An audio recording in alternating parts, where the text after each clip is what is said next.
Hello guys, welcome to this lecture. My name is Sagar Wadekar और आज हम स्टडी करेंगे आसाम फ्लड्स के बारे में। आपने रिसेंटली एक न्यूज़ सुनी होगी कि आसाम में बहुत सारे फ्लड आए हैं जिसके कारण प्राणी मात्रा को भी और उसके बाद में जीवाणु को भी बहुत नुकसान पहुंचा है और बहुत सारे लोगों का डिस्प्लेसमेंट भी हुआ है। ठीक है, तो हम यही जानेंगे कि भाई फ्रीक्वेंटली आसाम के अंदर फ्लड्स क्यों आते हैं। और ये ऐसा टॉपिक है ना, जो हमारा नॉर्थ ईस्ट रीजन है ना, इसको ना हमेशा से एक सौतेला व्यवहार किया जाता है इंडियन गवर्नमेंट की तरफ से, क्योंकि इस पे कोई ध्यान देता ही नहीं है। आज मैं देख रहा था कि हमारे मीडिया में ये न्यूज़ चल रही थी कि भाई अमिताभ बच्चन कोरोना से पीड़ित हो चुके हैं, तो वो दिन भर क्या कर रहे हैं। अब ये इम्पोर्टेंट न्यूज़ है कि भाई आसाम में फ्लड्स आए हैं, ये दिखाना इम्पोर्टेंट है। ये आप खुद ही सोच लीजिए। ठीक है, तो देखते हैं भाई आसाम के अंदर फ्लड्स वगैरह क्यों आते हैं। ओके, चलो। तो रिसेंटली पता है क्या हुआ कि भाई आसाम के अंदर बहुत बड़े फ्लड्स आ गए हैं। ठीक है, और ये फर्स्ट ऑफ द फ्लड्स हो सकते हैं क्योंकि आसाम के अंदर बहुत सारी वेव्स आती है फ्लड्स की। ठीक है, तो अब तक के आसाम के अंदर 73 किलिंग हो चुकी है। उसके बाद में 40 लाख लोगों को डिस्प्लेस किया गया है, 4 मिलियन पीपल। ठीक है, और 85% of the Kaziranga national park and tiger reserve ये सबमर्ज्ड है। ये हमेशा का बात है इसका आसाम का, क्योंकि ये जो काजीरंगा नेशनल पार्क है ना, ये हमेशा सबमर्ज हो जाता है। और काजीरंगा नेशनल पार्क आपको पता है किसके लिए फेमस है? जो आपके इंडिया के वन हॉर्न डायनासोरस है ना, उसके लिए फेमस है ये आपका पार्क। ठीक है, तो अभी जो हमारे इसके चीफ मिनिस्टर है, थर्सडे के दिन सर्बानंद सोनोवाल, ठीक है, वो पार्क में गए थे इसका आढ़ावा लेने के लिए कि भाई सिचुएशन वगैरह कैसी है।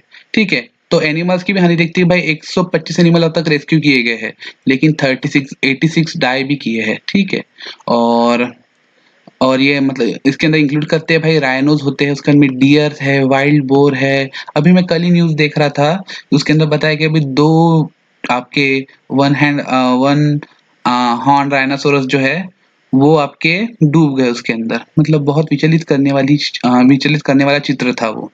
ठीक है, तो देखते हैं इसके पीछे रीजंस वगैरह क्या है। मतलब ये बहुत सालों से शुरू है।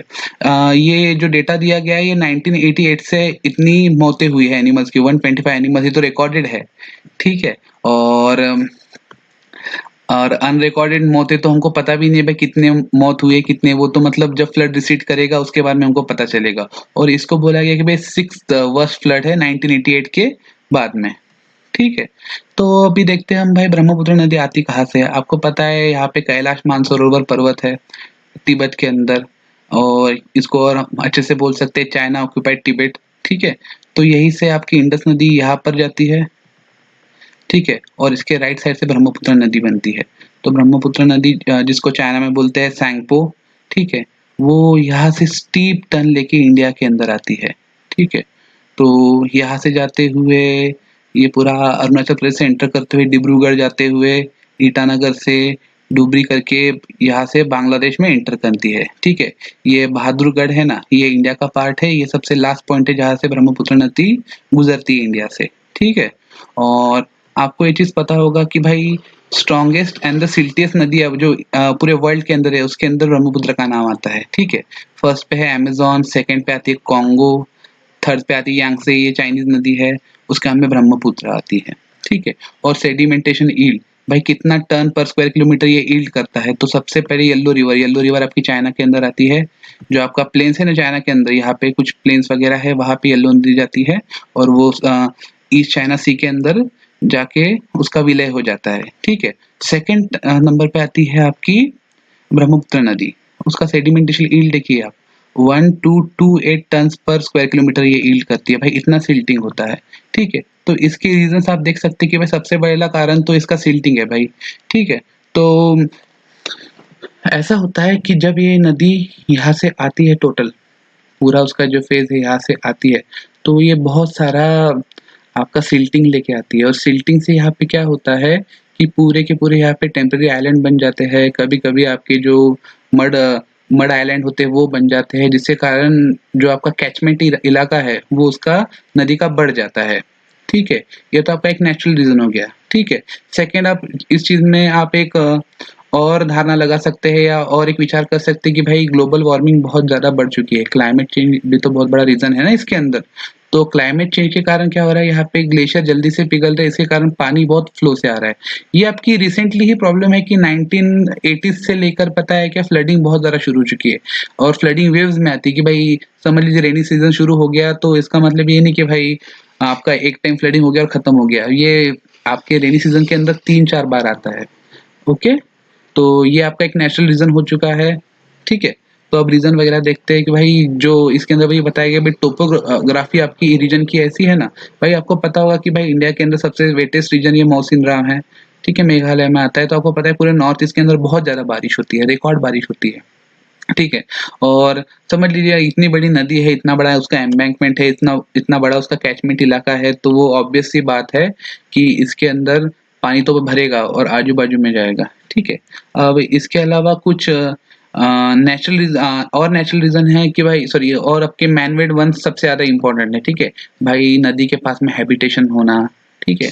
उसके बाद में डिफ़ॉरेस्टेशन करना, अरे मतलब डेवलपमेंट के नाम पे डिफ़ॉरेस्टेशन इतना करते हैं ना आजू-बाजू में, मतलब हर तरह से, मतलब पूरा डेवलपमेंट के नाम पे कुछ भी कर देते हैं। पूरे फॉरेस्ट तोड़ डालेंगे। आपको मैं पिछले वीडियो में बताया था ना, जो आपका दिहिंग पटकाई के अंदर कोल माइनिंग का परमिशन दे दिया था। मतलब डेवलपमेंट हर जगह पे करना है आपको। कुछ आपको पता है ना एक चीज़ कि trees are very important for our ecology. अगर ट्रीज़ ही नहीं रहेंगे भाई बैलेंस बना रहना चाहिए ना हर चीज़ का। ठीक है? और फिर और एक रीज़न है कि भाई पॉपुलेशन ग्रोथ भी, मतलब इंडिया के अंदर आपको पता है ना, जब से इंडिपेंडेंस मिला तब से पॉपुलेशन एक्सप्लोजन हुआ है।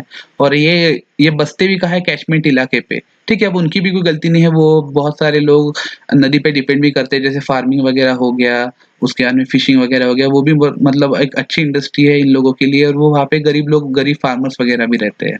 ठीक है? और इन चीज़ों के कारण सेडिमेंटेशन बहुत ज़्यादा बढ़ गया है आपके कैचमेंट इलाके के अंदर। अब सेडिमेंटेशन बढ़ने का रीज़न ही वही है कि पहली बात तो सिल्ट ला रहा है, ठीक है? उसके बाद में ग्लोबल वार्मिंग के कारण आपका ग्लेशियर बहुत जल्दी से पिघल रहा है, इसके कारण वाटर फ्लो बढ़ा है, ठीक है?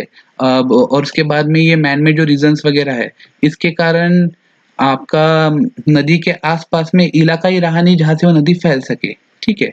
और वही बताया गया कि भाई सेडिमेंटेशन डिपॉज़िट के कारण पता है आपके टेम्परेरी सैंड बार आइलैंड बन सकते हैं या रिवर आइलैंड बनते हैं, ठीक है? तो आपको पता है ना मजोली आइलैंड जो ब्रह्मपुत्र नदी के अंदर है, वो तो पूरा वर्ल्ड का सबसे बड़ा रिवराइन आइलैंड है, ठीक है? और वही रेनफॉल भी हेवी होती है, जैसे इस बार तो बहुत ज़्यादा ऐसा, मतलब आईएमडी ने बताया गया कि भाई 115%, ठीक है? एवरेज से ज़्यादा रेनफॉल हमारे इस मानसून सीज़न में हुई है, ठीक है? और भाई गवर्नमेंट ने अब तक के कुछ और इसके अंदर और एक दूसरा एक रीज़न आता है भाई फॉल्टी एम्बैंकमेंट्स। तो आपको एम्बैंकमेंट का मतलब क्या होता है कि जैसे आपका रिवर बैंक है, जहाँ जैसे आपको इस पिक्चर के अंदर दिख रहा होगा, ये रिवर बैंक है। अब रिवर यहाँ से फ्लो करती है, तो हम यहाँ पे एम्बैंकमेंट बना देते हैं, या सीमेंट से बना देंगे, ठीक है?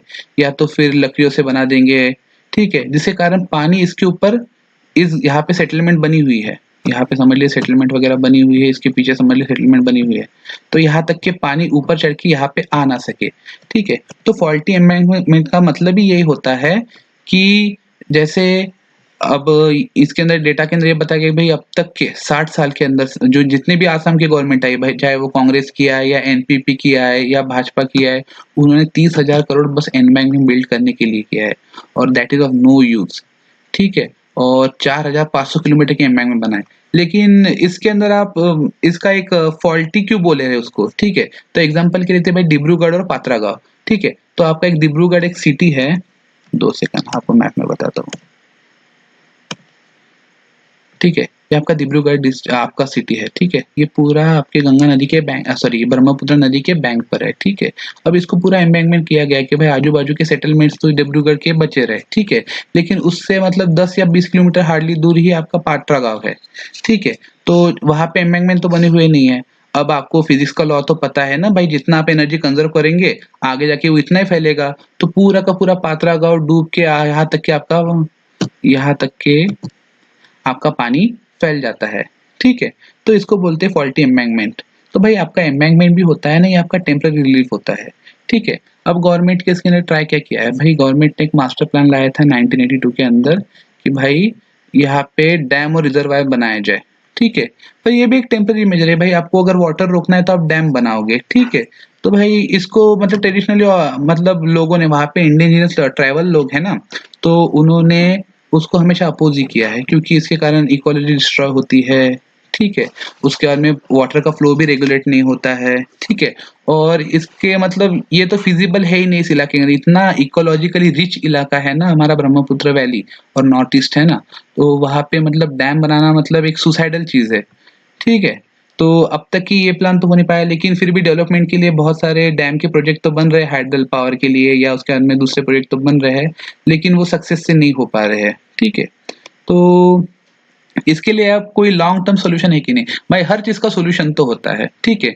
अब वो तो एक पानी है या बारिश आना है वो तो हमेशा आना ही है, ठीक है?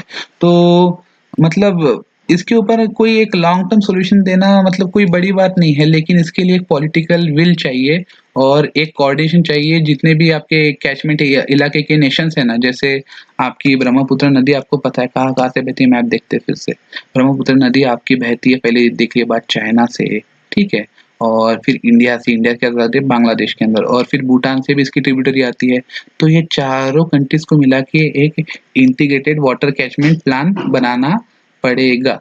इंटीग्रेटेड बेसिन मैनेजमेंट प्लान बनाना पड़ेगा, ठीक है? और एक बेसिन वाइड अप्रोच ही होनी चाहिए क्योंकि देखो अगर अकेला नॉर्थ ईस्ट के अंदर एम्बैंकमेंट बना के रखेंगे और क्या बोलते हैं जब आएगा जब फ्लड स्ट्राइक करेंगे तब उसको देखेंगे तो इस चीज़ का सॉल्यूशन तो है नहीं।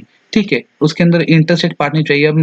अब आपके नॉर्थ ईस्ट है वो 7 सिस्टर स्टेट है ना, तो भाई आपके अरुणाचल प्रदेश, आसाम हो गए, मिज़ोरम हो गए, नागालैंड हो गए, उसके अंदर बांग्लादेश के स्टेट हो गए, भूटान का हो गए, इनके अंदर भी रिलेशनशिप अच्छी चाहिए कि भाई सब मिलके काम करें, ठीक है?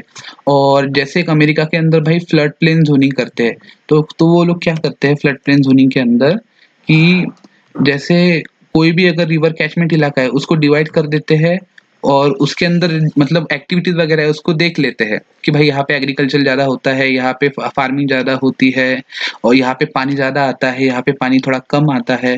तो उस हिसाब से वो प्लानिंग करते हैं भाई वे पूरे एरिया को डिवाइड करके उसको बोलते हैं फ्लड प्लेन ज़ोनिंग, ठीक है?